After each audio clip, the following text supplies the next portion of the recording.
Hay más música que esas 555 sonatas. No eres un hombre de tu tiempo. La vuelta al mundo en 555 sonatas no es un mal título. Además, estas sonatas habrán de dar más de 555 vueltas al mundo. No hace ni un lustro una joven promesa de la Unión Soviética, Dmitri Shostakovich, un nombre para el futuro, acaba de hacer un bellísimo arreglo de la pastoral. ¿Y por qué sé esto?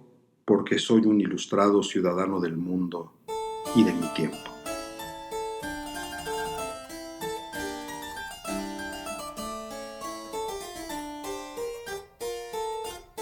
Aunque es cierto, mi devoción no es para los vivos, sino para los muertos.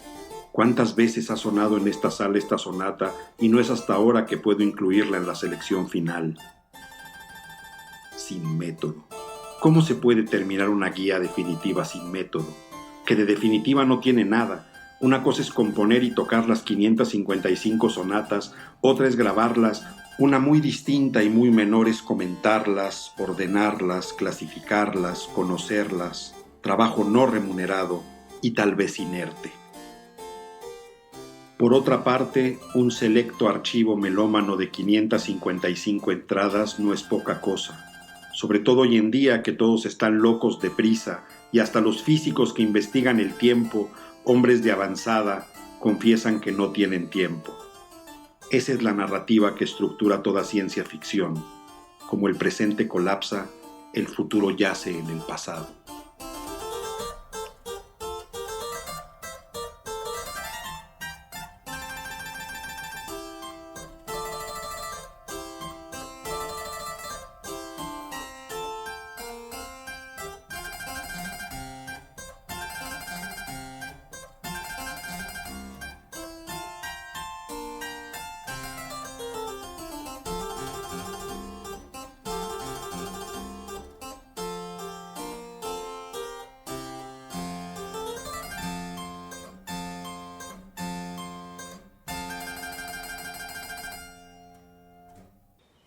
¿Cuánto tiempo, Filonius? Siento que ha pasado 3 siglos desde nuestra última conversación.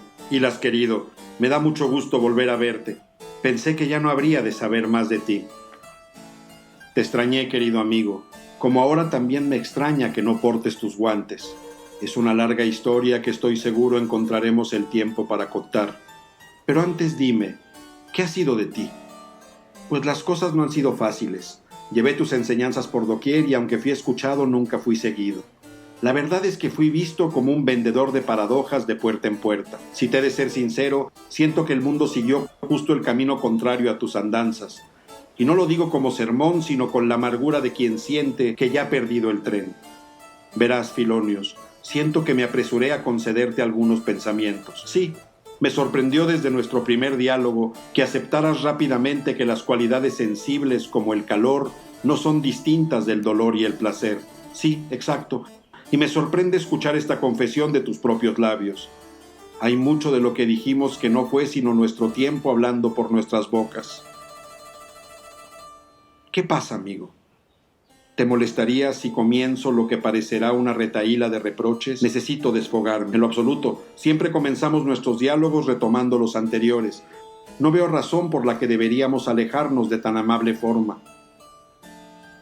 En retrospectiva, me resulta claro que muchos de tus argumentos, aun cuando explícitamente dirigidos al materialismo, estaban sin embargo verdaderamente dirigidos contra el dualismo cartesiano. Materia, espíritu. Lo que me inquieta es que tú tampoco estabas exento de un dualismo. Las ideas no se piensan a sí mismas. En tu sistema están las ideas y aquellos que las piensan, percibidos y percipientes. Mente e ideas son los habitantes de tu dualismo. Sí, ambos dependientes de la mente. Sí, pero ahí existe una oscuridad insuperable. Nunca me diste una buena respuesta a la pregunta del lugar de las ideas en la mente. En algún momento argumentaste y yo concedí que las causas de las ideas no podían ser la materia, porque en tu recuento no existe, ni otras ideas, porque al ser pasivas, no tienen poderes causales, ni nosotros mismos, porque solo las ideas que vienen de la imaginación son voluntarias. Las ideas que provienen de los sentidos, más fuertes que las de la imaginación, son involuntarias. ¿O yo no aceptarías esto, Hilas? Hoy no aceptaría la suposición oculta de que la mente opera con voluntad y que tal voluntad debe ser accesible a la conciencia. Sí, nuevamente ahí nuestro tiempo habló por nuestras bocas. No puedo recordar un solo pensador de aquellos días que no hubiera estado de acuerdo con ese conjunto de supuestos. Y entonces señalaste que solo quedaba una opción, la de que las ideas fueran causadas por otro espíritu. Ahí te tuve que haber detenido. No tenemos evidencia de ello. Y no solo eso, de ahí brincaste injustificadamente a un Dios, y sin argumento, a un Dios con mayúsculas, que además coincide con el de las Escrituras. ¿Y? ¿Cómo que y? Pensé que el exceso parroquiano te saltaría a la vista.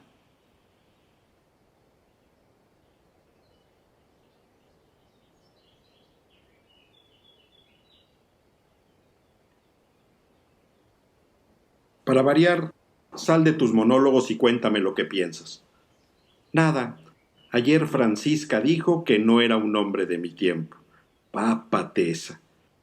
Es tremenda esa rojilla. Y tal vez tenga razón. Esta obra, por ejemplo, que a nadie le importa. Este último año lo pasó encerrado en casa. Cuando se inauguró el Palacio de Bellas Artes, estaba yo en casa y ustedes estuvieron ahí. En septiembre, cuando las camisas rojas echaron balas en Coyoacán, ustedes estuvieron ahí y yo en casa tocando Scarlatti. Cuando Cárdenas asumó la presidencia, ustedes estuvieron ahí y yo en casa leyendo. Bueno, sí, eres bastante antisocial, pero eso no demuestra que tú no seas un hombre de tu tiempo. Únicamente demuestra que nuestro tiempo está tan fuera de quicio como tú. Vamos, acuéstense conmigo. Las puertas del jardín están cerradas y nadie nos verá. Si no aceptan, diré que estaban teniendo relaciones entre ustedes. Papatesa.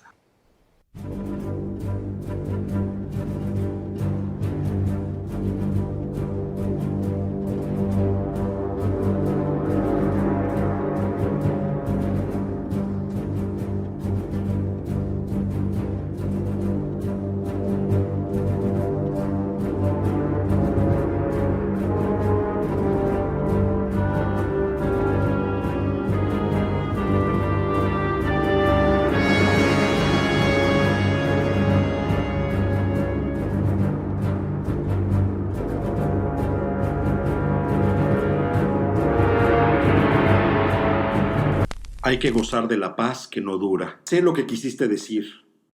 Anda, no tengas miedo. Abre el periódico y entra. El presente te espera.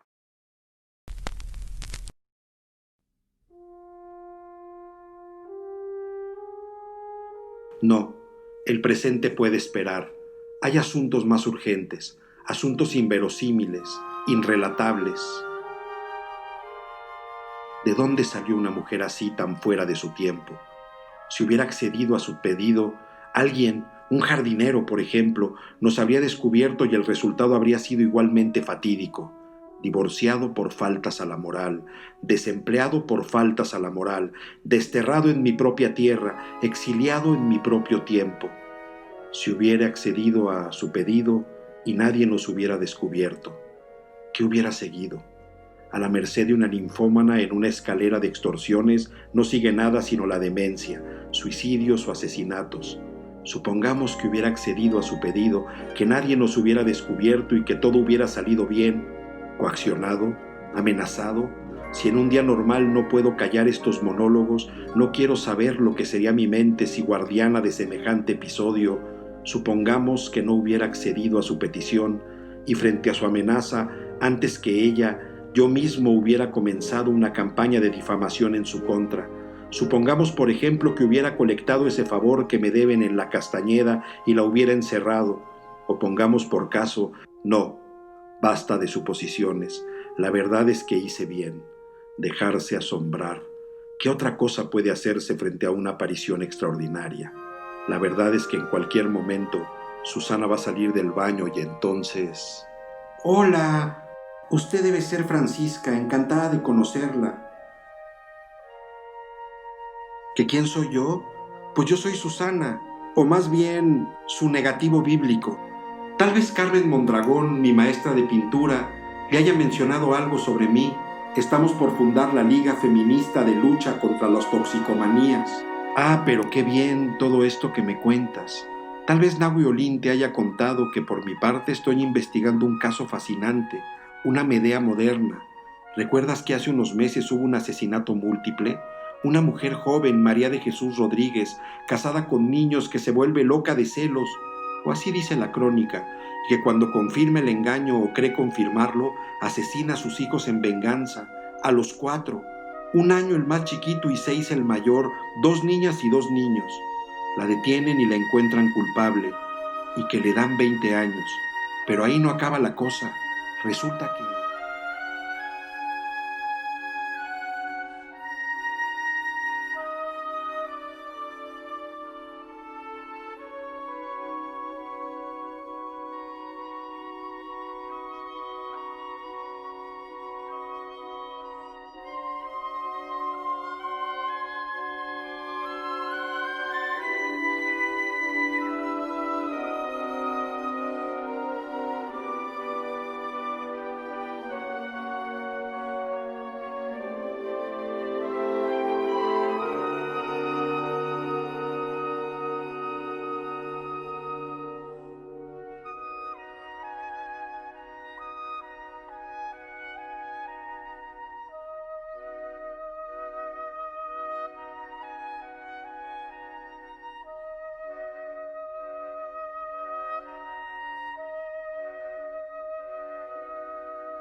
¿No tenías ensayo? Se pospuso. Lo pospusieron indefinidamente.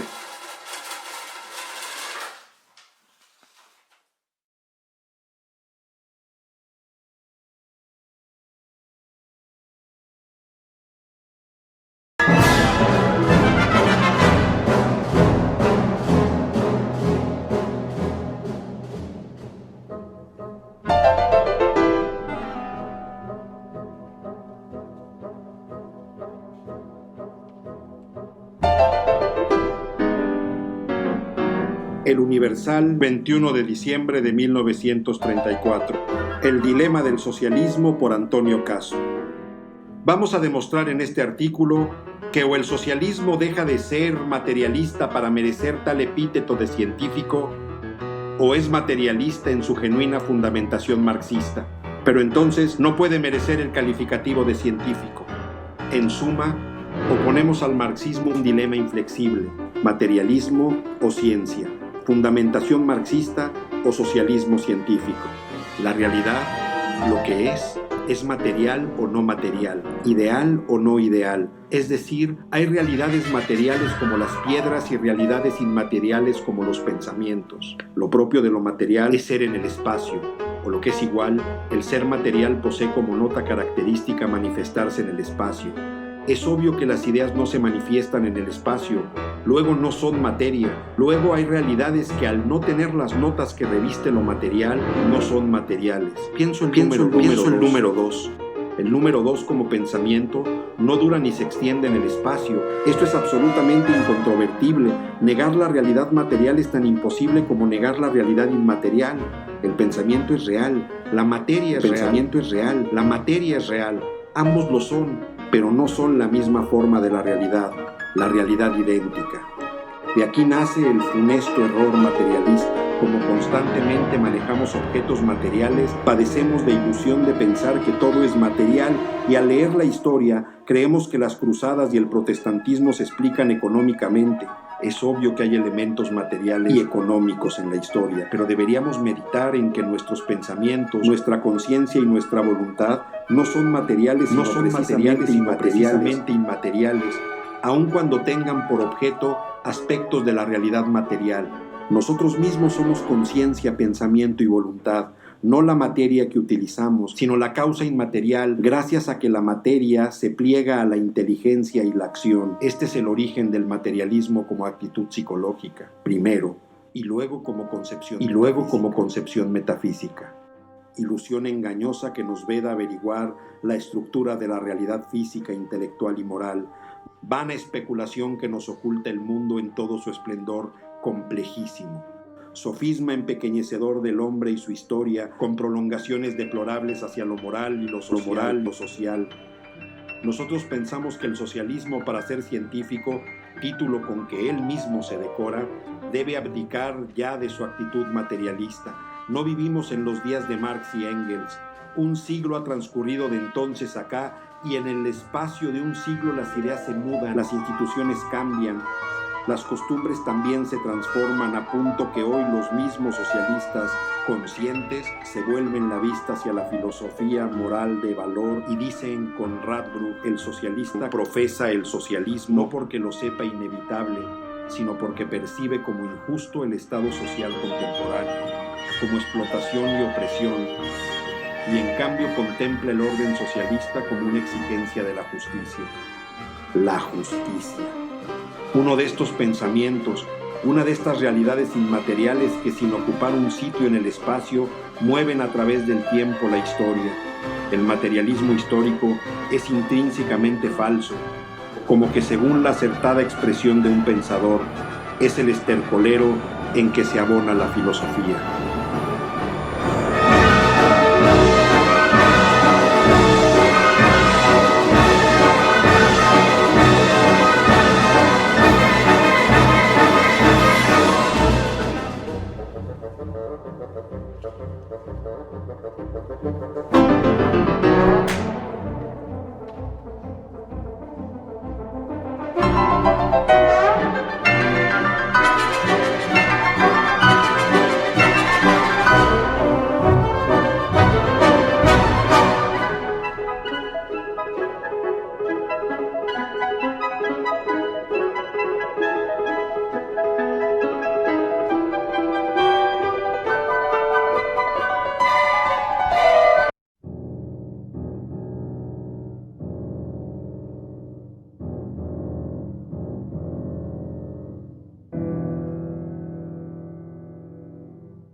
Mira, le dejaron un regalito de Navidad a Caso.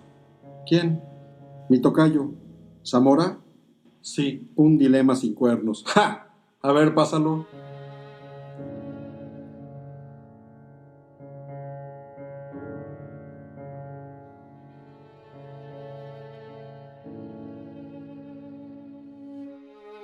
Por mucho que se repita, jamás se dará completa idea de la medida en que es cierta la afirmación de que los adversarios del marxismo se consideran autorizados para cometer todas las faltas de equidad intelectual y de lógica posibles, siempre que sea en perjuicio de la doctrina marxista. De ahí que incurran casi siempre en el pecado de desaprensión, que consiste en rebatir lo que o desconocen del todo. Así, por ejemplo, el señor Caso en su artículo del viernes último, para aprehender el socialismo de la cuna de este cornudo dilema, o el socialismo deja de ser materialista para merecer el epíteto de científico, o es materialista en su genuina fundamentación marxista. Pero entonces no puede merecer el calificativo de científico. Se toma la libertad de despojar al materialismo dialéctico de Marx y Engels de su verdadero contenido para darle otro que facilite más la consecución del objeto que persigue. Ya con esta filosófica precaución le resulta un sencillo juego de niños aplastar, pulverizar y arrojar al viento definitivamente, por enésima vez, el cuerpo entero del marxismo. Lo sensible es que quien quiera que se haya tomado el trabajo de leer algo de lo que han escrito sobre la cuestión los marxistas, empezando por los fundadores de la doctrina, así sea por simple curiosidad y no para documentarse a fin de rebatirlos con pleno conocimiento de causa, sabe que no hay el menor rastro de que el materialismo marxista niegue la realidad en cuanto a que es del pensamiento. Para Engels, como para Marx y el marxismo, la división de los filósofos en materialista e idealista no consiste en que los primeros nieguen que el pensamiento es, mientras que los segundos no lo niegan, como parece creerlo el señor Caso, sino en que mientras estos sostienen el primado del espíritu con relación a la naturaleza, aquellos consideran a la naturaleza como el elemento primordial. En esa virtud, el materialismo de Marx y Engels y de todos los materialistas de su escuela se reduce a afirmar que nuestra conciencia y nuestro pensamiento, por muy suprasensibles y trascendentales que parezcan, son el producto de un órgano físico y material, el cerebro, y que la materia no es un producto del espíritu, sino que el mismo espíritu no es más que el producto más elevado de la materia. Consúltese Ludwig Feuerbach de Engels. Es claro que cuando se comienza por ignorar los fundamentos efectivos de una doctrina, todo cuanto se construya sobre esa ignorancia es falso y deleznable. Así las deducciones que saca el señor Caso de su inadecuada idea del socialismo materialista para usarlas como armas contra el materialismo histórico.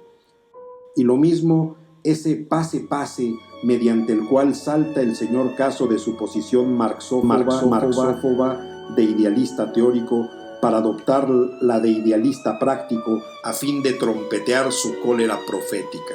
El Universal, 24 de diciembre de 1934. Apuesto a que Caso no deja que el año termine sin dar una respuesta.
Herodes mandó a Pilatos, Pilatos mandó a su gente, el que presta en este día pasará por inocente, y el que publique,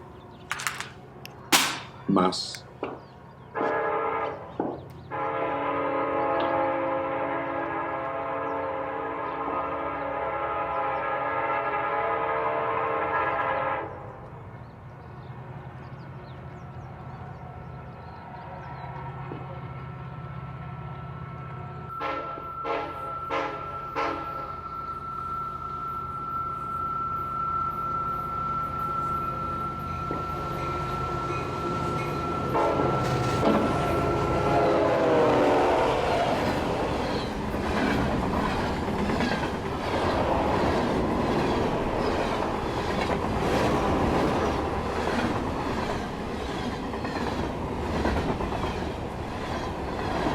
¿Quién dice próximo anterior?